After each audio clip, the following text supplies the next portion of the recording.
আজ 22শে বৈশাখ 1432 বঙ্গাব্দ। প্রতি বছর বৈশাখ মাসের 20 তারিখের পর যেদিন সোমবার আসে, সেদিন রাধিকা গ্রামে অনুষ্ঠিত হয় ঐতিহ্যবাহী বৈশাখী মেলা।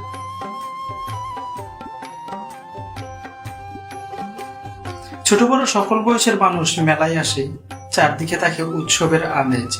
মাইক থেকে ভেসে আসে লোকগান ও নাটকের সংলাপ। মেলায় প্রবেশ করে চোখে পড়ল বিভিন্ন রকমের দোকান। এক পাশে ছিল মাটির খেলনা, কাঠের পুতুল, বাঁশের তৈরি বাসনকোসন ও চুরির দোকান।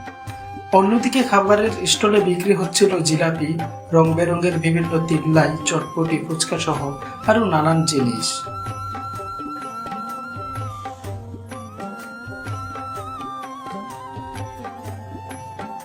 শিশুদের আনন্দ ছিল চরমে।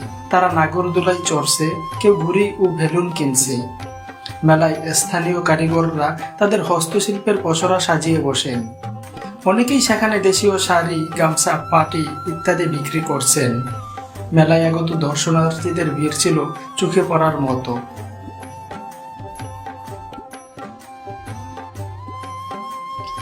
এই মেলাটি শুধু বিনোদনের স্থানই নয়, বরং আমাদের গ্রামীণ সংস্কৃতি, ঐতিহ্য ও লোকজ শিল্পকে সংরক্ষণ ও প্রচারের একটি গুরুত্বপূর্ণ মাধ্যম। মেলায় এসে গ্রামের মানুষের আন্তরিকতা, ঐতিহ্য ও সংস্কৃতির এক জীবন্ত চিত্র দেখতে পাই। মেলাটি ছিল যেন এক টুকরো আনন্দ ভুবন। গ্রামের সহজ সরল মানুষদের মুখে ছিল হাসি, চোখে ছিল মুগ্ধতা। দোকানের হাঁকডাক, বাচ্চাদের হই হুল্লোড়, সব মিলিয়ে মেলাটি যেন একটি জীবন্ত চিত্র হয়ে ওঠে।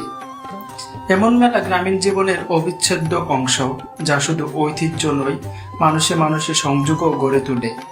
মেলা ঘুরে এসে মনে হলো, এই রঙিন উৎসবগুলোই আমাদের সমাজকে করে তোলে আরো উজ্জ্বল ও মানবিক।